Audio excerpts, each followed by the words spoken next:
Welcome to the Veterans Impact Show, where our commitment is to help, hope, and healing of our veteran family and our nation.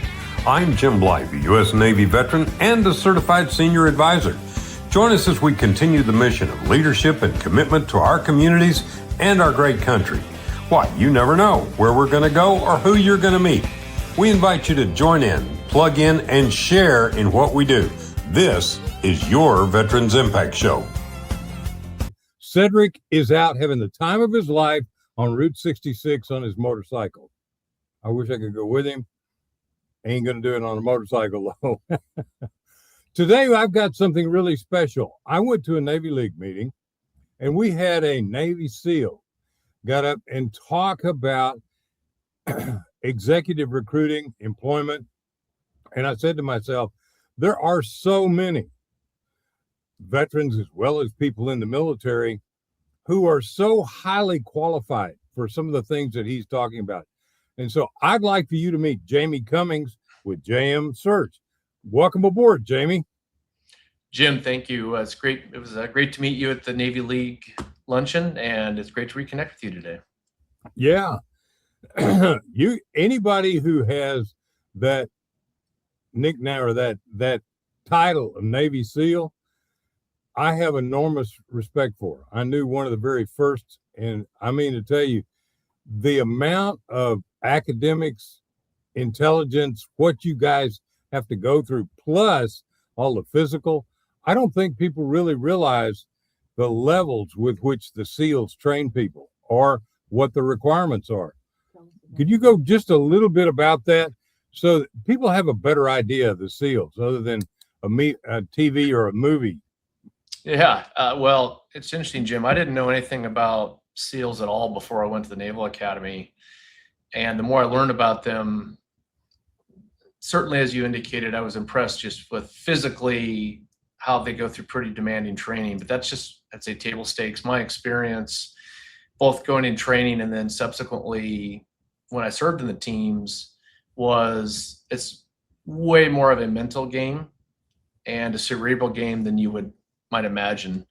At the beginning of training, if you looked at some of the guys and tried to determine at first blush, just based upon how they present physically, who's going to make it through, I know I did not predict very well, because what it comes down to there are some elements that are not physical necessarily just to make it through. It's grit, determination, teamwork, perseverance. How bad do you want it? But then to your point, beyond that, it is much more not just mental with mental toughness, but also there's a cerebral aspect to it, whether it was when we were doing dive tables in our dive training, or just the mission planning that has to go into planning a mission. And the other thing that really jumps out at me too is we worked in an environment where it was very minimal command and control. And certainly there are times where you need to give orders and they're going to be followed. But what was really interesting to me is that the guys I served with were really, really smart guys. And they needed to be, because if you think about a SEAL platoon of 16 guys, well, it was 4 fire teams, and they needed to be able to act, react, and shoot, move, and communicate independently and not be told what to do. And in order to be successful, a lot of on a mission, whether it's training or otherwise, a lot of it's the planning that goes in ahead of time. And then the execution, you need to be ready to react, because the enemy always has a vote, as they say. But yeah, there's a physical aspect to it. But to me, it was really the ability to plan, act as a team, and operate independently, as opposed to being told what to do. And I think sometimes there is a misperception that people have who have not necessarily served in the military, that those who have come from the military can really only operate in a command and control fashion. And my experience is that's actually not the case. No, I couldn't agree with you more, because my experience of having gone through it, you learn to improvise. You got an aircraft that goes down. When I was in naval aviation, you got to figure out ways to get that plane back in the air safely where it can perform and do its duty. Same thing with people. So you have to learn to improvise. You have to learn to adapt, and you have to get things done. Because and one of the other crazy things, I was on the Oriskany right after it burned. You got to learn to basically be so committed, because if your happy home catches on fire, or if you've got a problem, or I can imagine you being with a SEAL team in a firefight, you ain't got a back door necessarily. You got to get it, right?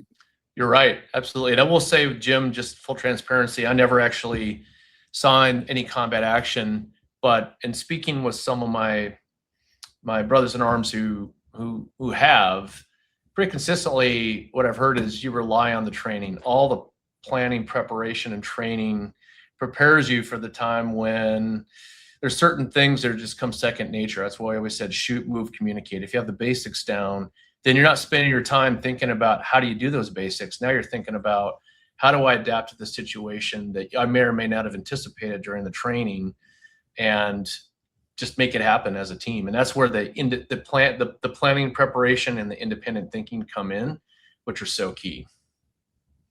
Got to have the muscle memory. Same thing with Yes. being a pilot. You got to train, and you pray nothing bad happens where you have to use some of it. But that's important. Your job with JM, now you started off with Korn Ferry, if I get it correct, and you are really outstanding at executive recruiting people at very high levels. Tell me about some of that. Well, I appreciate that. I think I'm a reasonably good recruiter.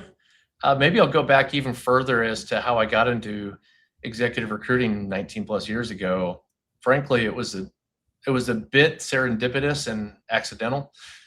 After business school, I left the military, went to business school, still didn't know what I didn't know, frankly, Jim, and had a chance to go work for the Boston Consulting Group and learned a ton. BCG, as it's referred to, is one of the big three in consulting.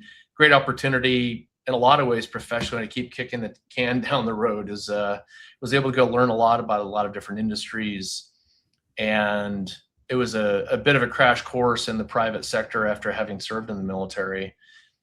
Looking back now, frankly, there's a few things I should have done a little bit better to manage my own career and lean in and embrace it and get over myself a little bit and be okay with being an individual contributor, because I didn't really thrive in that environment and needed to find something else to do. And I stumbled into executive recruiting, and it was pretty aligned with things where I did get pretty good reviews. It was tenacity, which is really important in executive search, but building relationships with people, being able to read them, and project management at the end of the day.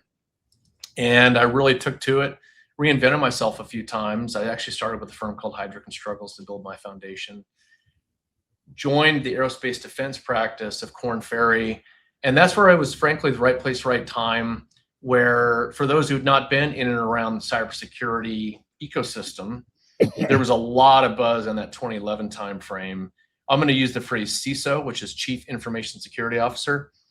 That role became way more prominent, way significantly higher demand. And some people that were a little more visionary than I was said, hey, this is going to be a thing. Let's build a center of expertise around it. Hey, you were a SEAL. You've done a couple of these searches. They partnered me with a woman who'd been an Army communications officer and said, you guys just go take this and run with it. And that's really where I would say, Jim, I had my last reinvention to focus more on security and technology professionals and recruiting.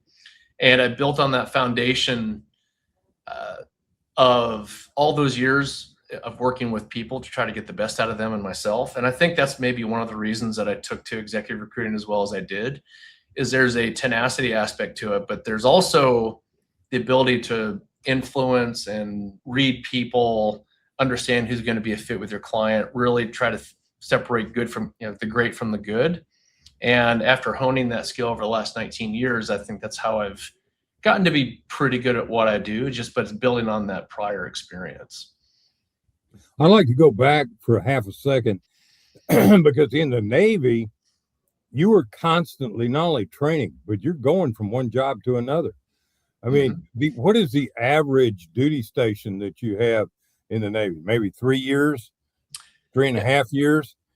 You having been an officer, you can appreciate this. As an officer, there is an aspect of you have to build your resume and then make room for those coming behind you.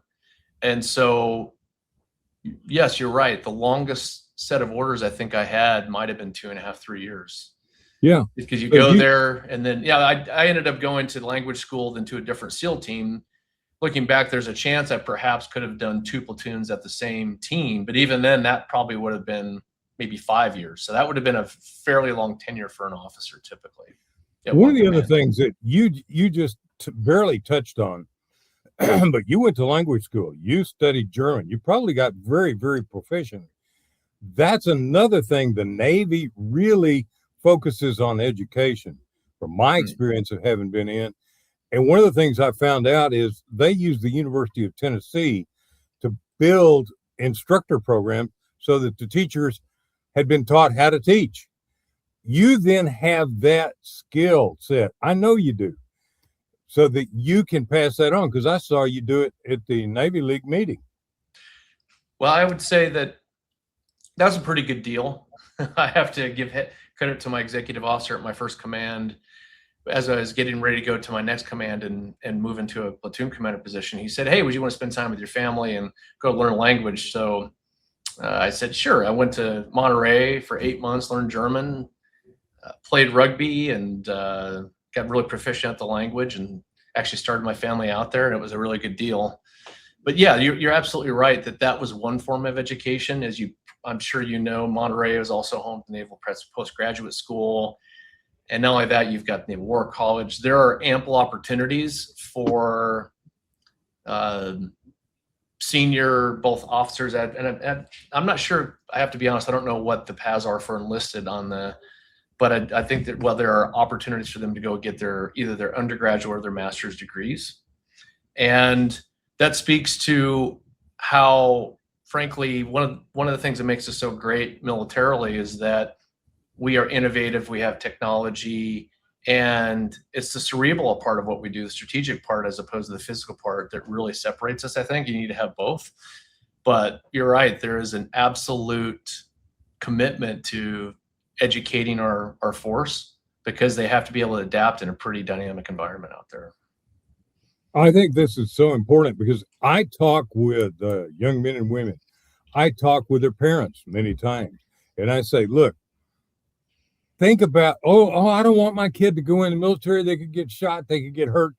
I said, listen, there's relatively few jobs by comparison that put you in combat, as much as there are tremendous jobs that you're part of an organization. You're part of a team, building a team, and you've got to do these things and learn. You then are so adaptable and so capable to go into the executive world and run a company, to run a business, to be an entrepreneur.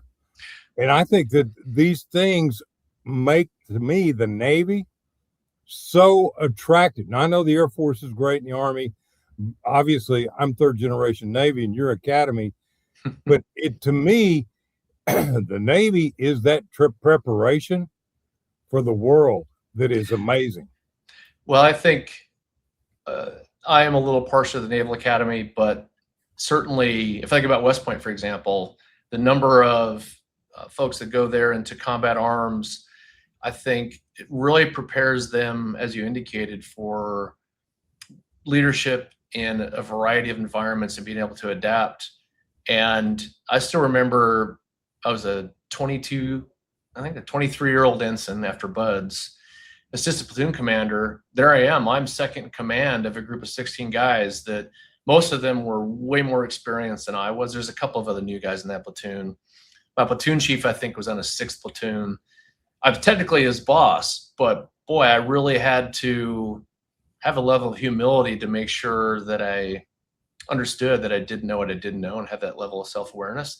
But the level of responsibility that you have at such a young age is so different than what you're going to find, I think, in general in the private sector. People are going to be, for the most part, in individual contributor type roles. Now, that's not exclusive. There are some I imagine operating environments is a little bit different, but I was thrust into leadership positions, and frankly, a lot of times in stressful environments that the vast majority of people out there do not have the opportunity to experience.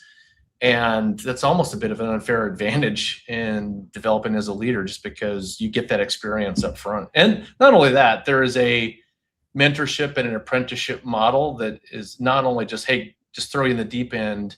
There's actually some preparation and best practices, and you can learn from others because the model is set up.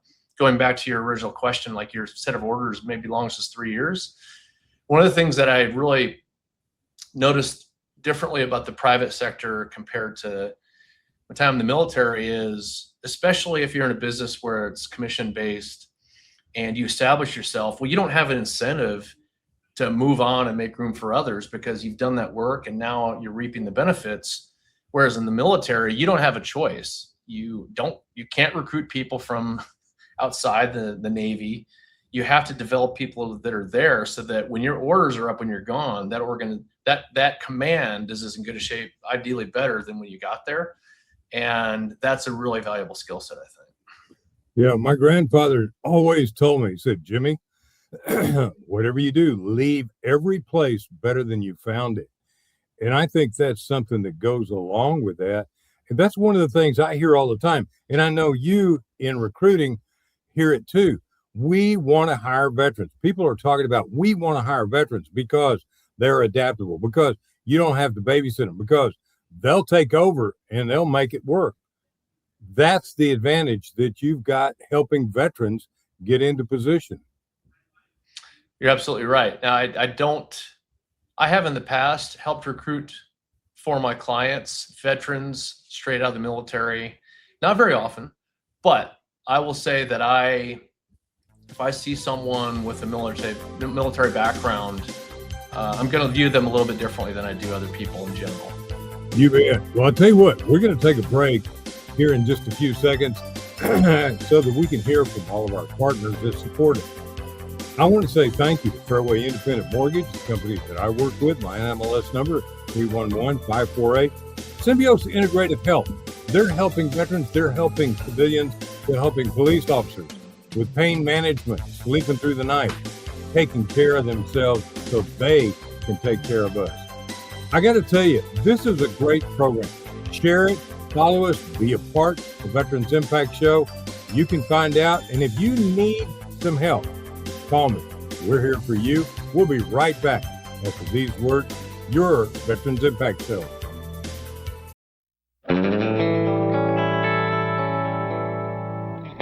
Welcome back, and thanks to our great sponsors, Fairway Independent Mortgage, Healing Thine Hearts Ministry, and Symbiosis Integrative Health. Now, let's get back to this conversation. I'm having a great talk with Jamey Cummings, who is with JM Search. He's an executive search at probably very high levels. I got one more question about the military, Jamey. I put on an event with an admiral friend of mine, retired admiral, and we were having this discussion, and he said, "Hey, Jim, who really runs the Navy?" I said, "The chief petty officers, man. Are you kidding?" And he said, "That is really right." But one of the things about our American military, and because I'm also involved with our community salutes, which honors young men and women that are going into the enlisted ranks when they get through with high school.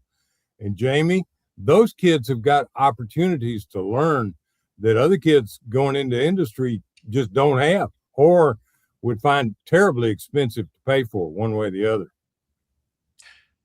Yeah, I think it's a great opportunity. I was fortunate to go straight to the Naval Academy, and that was a path for me that made sense. I wanted to go wrestle Division I, but we talked a little bit about how as a young junior officer, I was thrust into leadership positions. The same holds true for enlisted. There's a period of time where as a private or as a petty or a seaman, you'll be the individual contributor, but you will be thrust into leadership positions sooner rather than later. And it's just amazingly invaluable experience. And you also mentioned too, the commitment to ongoing education in order to go up the ranks as a petty officer, to be a chief petty officer, as you correctly indicated. They're the ones who really run the Navy. You have to be really good at your craft, but you also have to make sure that you are following the apprenticeship model to learn how to lead. And the other thing I like is that I'm a big believer through my own experience and observing others is that the way you learn and grow is through times of discomfort out of your comfort zone. And my experience in the Navy that was great is as soon as you feel like you might be getting comfortable, well, that's what the time you're going to be either given a new set of orders or do something new. And that's how you learn and grow. And that's an experience that I think is it's just really invaluable. Jamey, let's talk about JM Search. Tell us a little bit about your areas that you are partners in managing, and some stories about how you found the right person to go in the right slot. Because when I listened to you at Navy League, it was not so much about recruiting as it was recruiting that right person and helping them get set up for success. Your success rate is very high, by the way. Well, you don't stay in business for long and retain search if you are not successful on a very consistent basis. There occasionally may be a reason the search is not filled, but it's usually outside of your control. The role is eliminated or internal promotion or change in the direction of the company. But I would agree with you. There's a phrase called headhunting, which is really not 100% accurate. At the end of the day, I'll start with JM Search. JM Search, we are a retained executive search firm. We are retained by our clients to fill very specific leadership roles in companies across pretty much all industries, all functions. And since I've been doing search for 19 years across 3 firms, every single search that I've done has been in a situation where someone is being recruited to move the needle in some form or fashion. I'm pretty sure across that time, I've never had a client say, hey, we just want someone to come in and maintain status quo. So we're looking for people who are change agents, who know how, know what good looks like, know how to influence through others. And that's really going back a little bit to the question or the comment around hiring really talented people. Our clients are paying us a fair amount of money, and they're paying us to go out and do a very thorough search in the market to identify and engage and evaluate candidates who fit as many of the parameters as they think are required for success in the role. Sometimes we do have we have a phrase called either a purple squirrel or a unicorn. Sometimes there's a candidate list, and they ideally want a candidate to hit 10 out of 10 on all of those parameters. That's not often that happens. But we run a really rigorous process. There's certain minimum table stakes from experience perspective that candidates must have. And then it's really, really trying to dig into what makes them tick, what motivates them, how do they get things done through others, is the way that they operate and drive change within an organization aligned with how this company wants, really makes it happen from a cultural perspective. And we do so through number of interviews, referencing. Sometimes there's some assessments that are used, but it's a very rigorous process. And if you think about it, Jim, part of it is because the stakes are really high for all the parties involved. The organization itself is going to bring someone into a role where, let's face it, there's a lot of times where there could be people there internally that feel like they should get the role. So someone needs to come in. There's going to be a lot of eyes on them, a lot of pressure. And you're more often than not trying to influence someone that, even though they're very gainfully employed in their current organization, that this opportunity is compelling enough for them to break free from that one, to resign, leave their team behind, to go into a new role. And there's always a potential of organ rejection.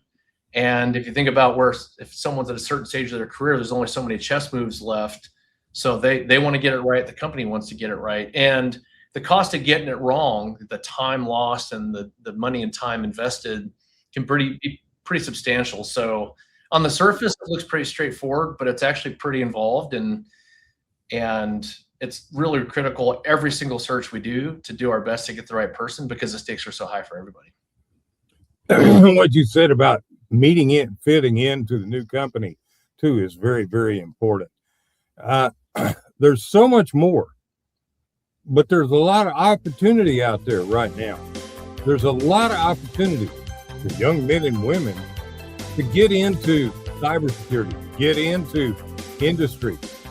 And you have written some papers. So when we come back, we're going to take a break. When we come back, I'd like to talk about some of the papers you've written and let you describe them and tell people how they can get a copy of them. Great. It sounds like you've written some great stuff. So this is Veterans Impact Show. I'm Jim Blythe. Hey, we got allergies in Texas right now with all the weather, so I'm trying to keep my voice. Let's make it good. Let's make it fun. Let's make it your Veterans Impact Show. We'll be right back.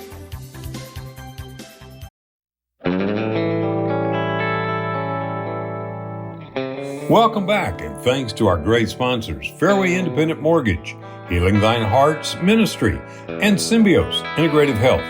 Now, let's get back to this conversation. Unfortunately, my brother Cedric couldn't be here.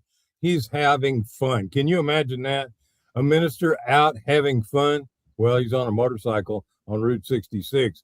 But we're here right now with a Naval Academy graduate, and I'm learning a lot. And we're talking about what I think is one of the most important things for all veterans, and that's employment. But he's talking at a very high level, and we're talking about overall.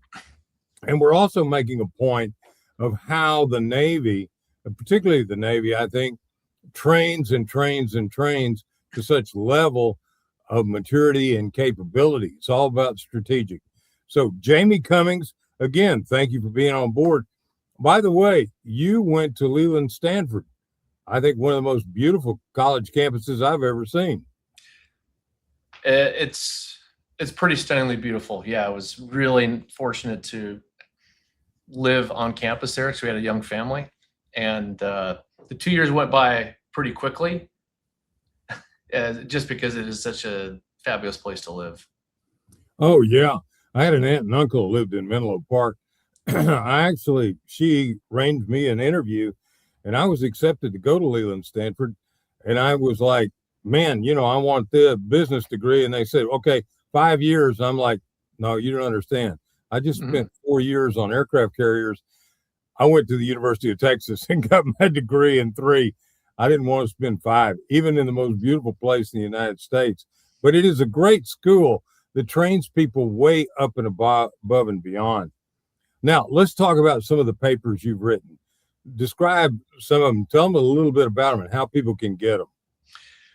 Yeah, I would say over the last several years, Jim, I've pivoted a little bit. In the past, when I was at my prior firm, I tended to write what I would say were fairly long white papers, and they tended to be more focused at the time specifically on cybersecurity because that's the practice I was co-leading and really trying to grow.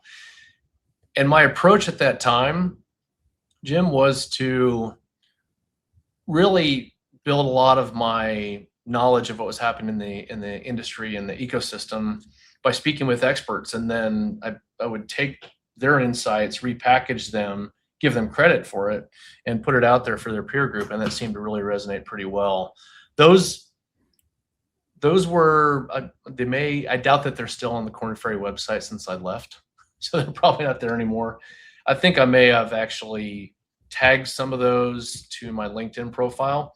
But since that time, here at JM Search, I've actually focused on a little bit higher volume and lower length of any sort of, I'll use the phrase thought leadership, on a variety of topics. Some of it has been security, but a lot of it's just been really on my observations around leadership, in particular servant leadership, because I believe it's a very important characteristic of leaders. And I have put out a number of LinkedIn posts, and I'd say more of a blog series, if you will.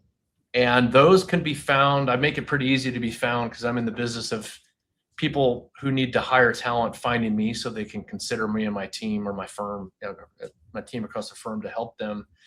And so the places they could be found would be at JM Search, and then you can search by industry, function, or name of that person. My LinkedIn is chock full of a bunch of information I've put out there, mostly in the form of posts. And sometimes there's a link to a podcast or in a short article or a blog post. And I think those are really the two primary areas, Jim, with both my LinkedIn profile and then the JM Search website.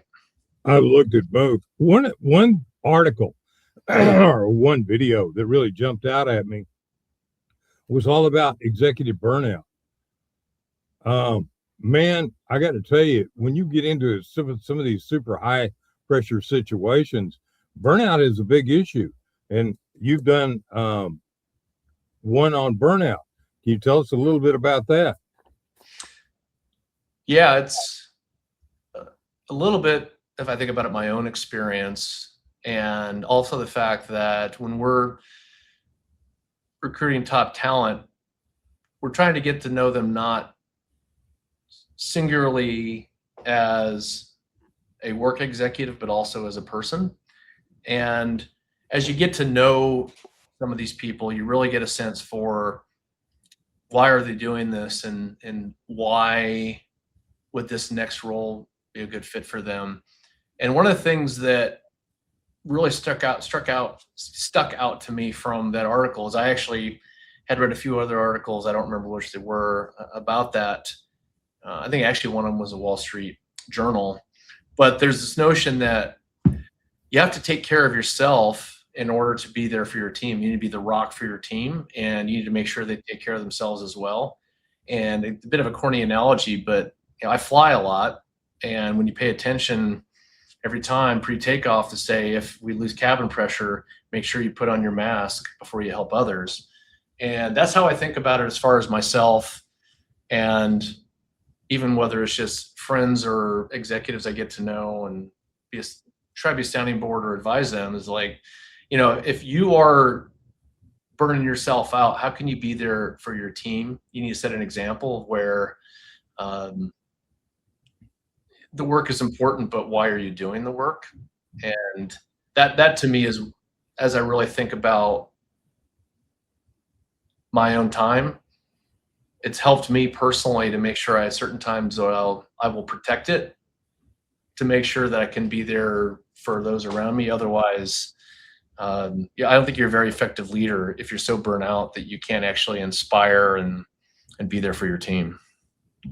And from my personal experience, sometimes you're not burned out as much as maybe there are other people that are burned out, and they're dragging everybody down. Yeah, you need to be able to observe that in your team too, also. Right? Yeah. I mean, I think at the end of the day, as a leader, you need to, the mission needs to be accomplished, of course, but there's actually a book that I read by a guy named Will Guidara called Unreasonable Hospitality. And there was a point in that book where they were striving to be number one on the list of global restaurants on the Michelin list. And they had to take a step back to get back on the right track in order to get there, because they realized they were so focused on the prize that the people were showing up at like 12 hours off shift because they were so frazzled that they'd had so little sleep that they said, time out, we got to take a step back, because if people are burnt out, they're not going to serve our customers well, and then we're not going to achieve our objective. It was a very powerful message that you need to strike that balance. And while you want to strive to achieve your mission, you got to make sure you're taking care of your people along the way, including yourself. Well, that was one of the big things I saw in the Navy was how do you take care of your own? How do you make sure your own team is doing the best it can? And I appreciated that. I was very, very fortunate to be in a fighter squadron with some of the greatest men in the world. We had 163. John McCain was one of my pilots. He was. We may have talked about this. He spoke at my Naval Academy graduation, which was probably, I didn't know who he was, honestly, before then, and it was one of the most inspiring speeches that I'd ever heard. He was a pretty amazing American.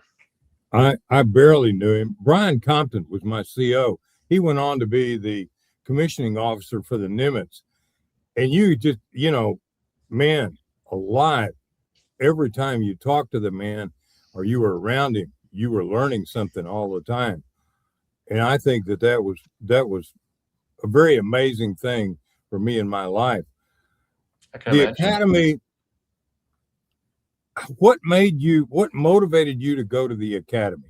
Because I keep telling kids all the time, this is the greatest education in the world.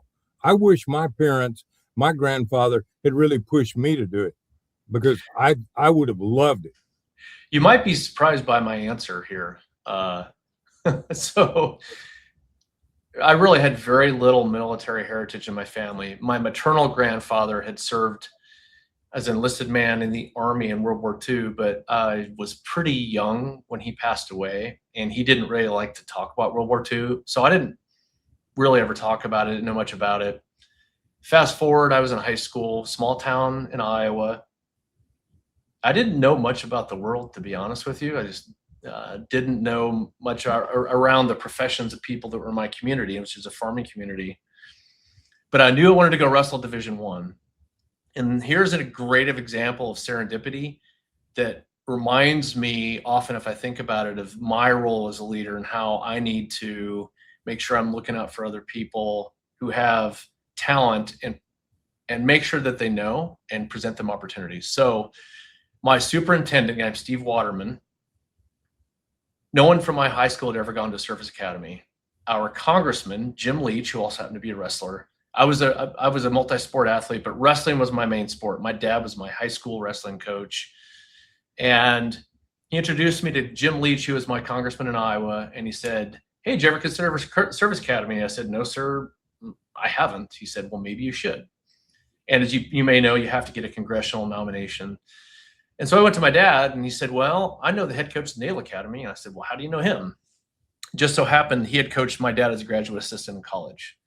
And so I said, "Well, then I can't not apply." And that's how I got in. And frankly, so to get to your question, my motivations were, it was a chance to go wrestle Division I. There was prestige. I graduated high school in 1989, not long after Top Gun. Top Gun was a great marketing movie. I thought I was going to go be a pilot.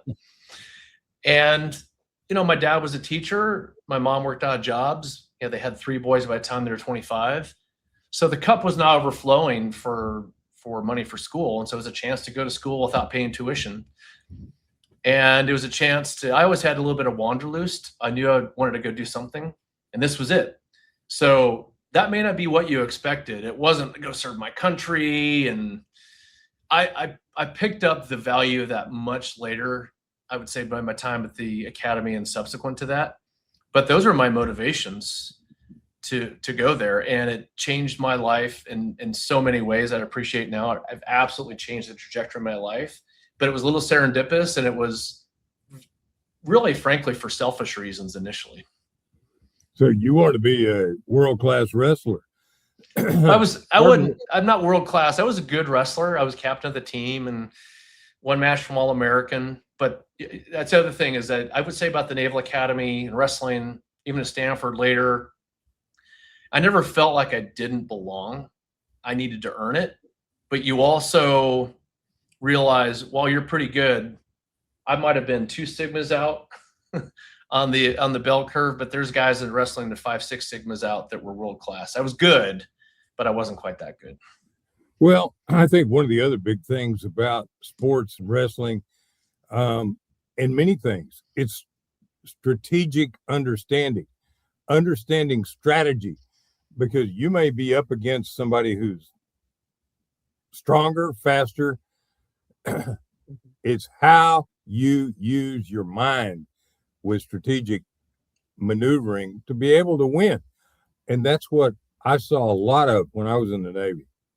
Well, there's a guy that comes to mind anyone who's in wrestling, even today, but around my time, especially having grown up in Iowa, this is a legend that people idolize, a guy named Dan Gable. I'm not sure if you've heard of him or not, but he is not the guy that I think was understood to be the biggest, the fastest, the strongest, but there's not anyone that would outwork that guy. His level of intensity his commitment to win. No one was going to outwork him. No one was ever going to be in better condition than him. He's a great example of that. And he beat guys that probably were stronger, faster than him, just through sheer determination and will. Jamey, does your company, JM Search, also maybe help entrepreneurs? Because I saw some things about Entrepreneur System that would take somebody who's really got these attributes and it's got a business they want to do or business they're putting together, that you could help them to go further, go faster, go higher.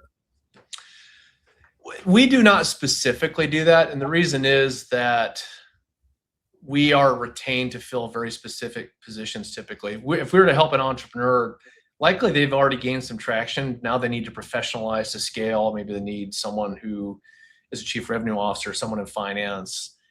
There are organizations who do that. Venture firms are an obvious one, but there's also Stanford you mentioned Stanford earlier. They have the search fund model, and a lot of veterans actually do a good job with that. They pick up some of the academic capabilities at a business school, and then they go seek out a business and they get some sponsors to help them to go buy it. They take it over, and then that will actually subsequently improve operations or grow it. And so there are resources for people out there to do that. For me personally, it's been a little bit more on the personal side. It's not necessarily part of the job description of an executive recruiter, but especially for me, if there's a veteran who is really trying to figure out what they're going to do, I'm always happy to give them my advice and lessons learned from my transition to the military and my stumbles. But also, I've learned the power of paying it forward and networking, because I know other people helped me when I didn't know what I was doing. And so not from a fee-based formal capacity, Jim, but generally speaking, especially those of us who are veterans, we'll tend to take a little bit of time to help others who may be trying to navigate their way, because in large part, others did it for us when we didn't know what we were doing either. Absolutely. There's no doubt about that. I got to tell you, this has been an exciting conversation that we're going to continue in just a minute or two. What would you say to a young man or woman about the military if they're thinking about it in a minute or two? What would you say? That elevator speech that would cause that young man or woman, that kid, to go, wow. It's an experience you can't put a price on.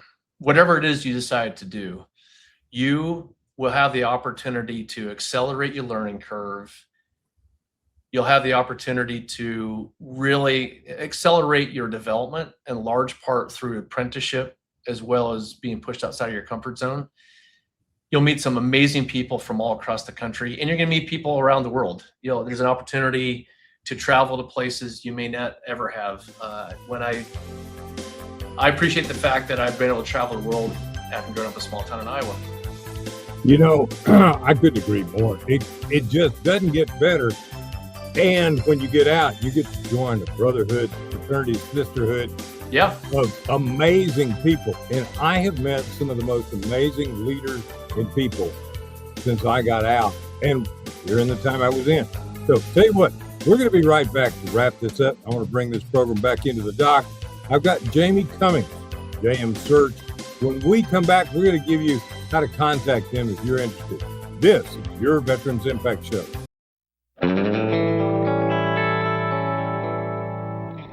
Welcome back, and thanks to our great sponsors, Fairway Independent Mortgage, Healing Thine Hearts Ministry, and Symbios Integrative Health. Now, let's get back to this conversation. With Jamey Cummings, JM Search. Jamey, can you give out a website or give out your email so that people could contact you if they had questions? Or they Sure. Especially if you've got a corporation that you're thinking about. I think you mentioned one thing, a finance guy. What about an engineering guy? What about a specialist that you guys would maybe be able to help them with? How do they get a hold of you? Yeah, thank you, Jim. In fact, I realized I never fully answered your question earlier about JM Search. We are a retained search firm, and we work with companies ranging from late stage venture-backed companies that are early stage of growth, to lower middle market, private equity backed companies, all the way up to Fortune 10 companies and everything in between. And the functions we cover are pretty much ubiquitous with CEOs, CFOs, HR, general counsel, technology, sales, marketing. It doesn't matter. We're capable of doing all of those. And we're easy to find. So if you jmsearch.com, you can go to that website, you can learn about us, you can find all the experts based upon industry and or function.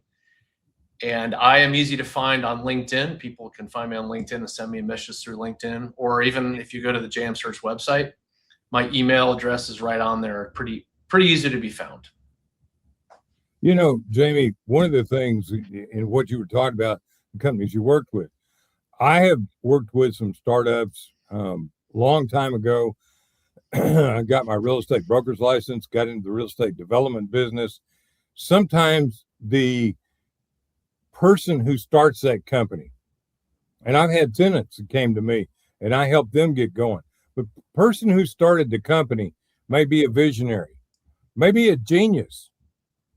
But in many cases, when it comes to either strategic planning, leadership, personalities you run into them, they're not the person to run the company, believe it or not. And that when they figure that out, they need to come to somebody like you that knows how to bring that one person in that's the glue that binds.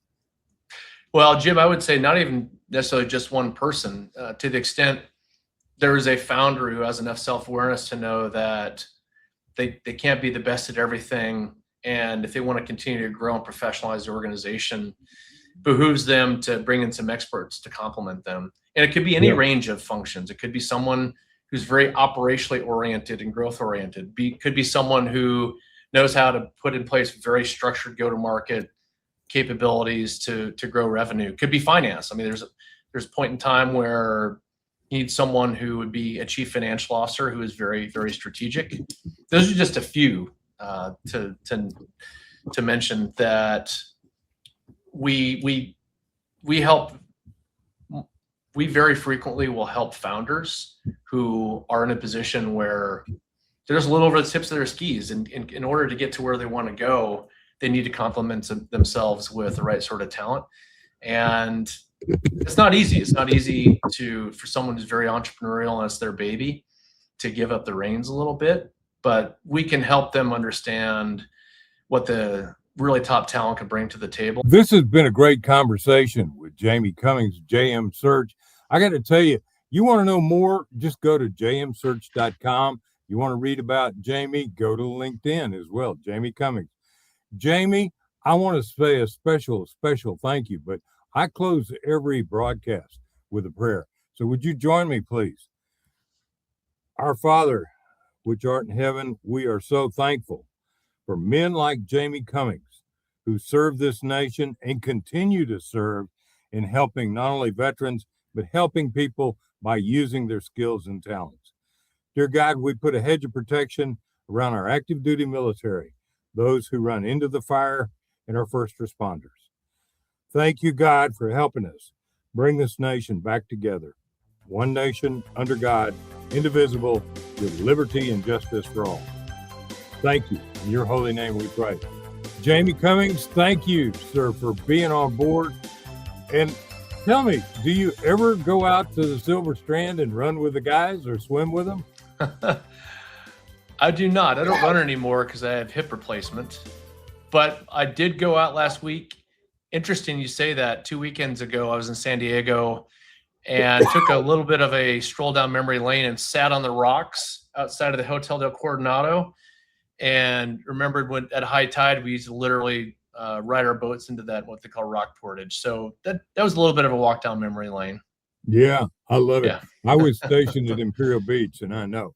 Jamey, thank you so much for being on board. You have a great, and by the way, this will be broadcast on Memorial Weekend. So Great. Happy Memorial Day, brother. You too. Thank you. It's been a pleasure, Jim. Have a great day.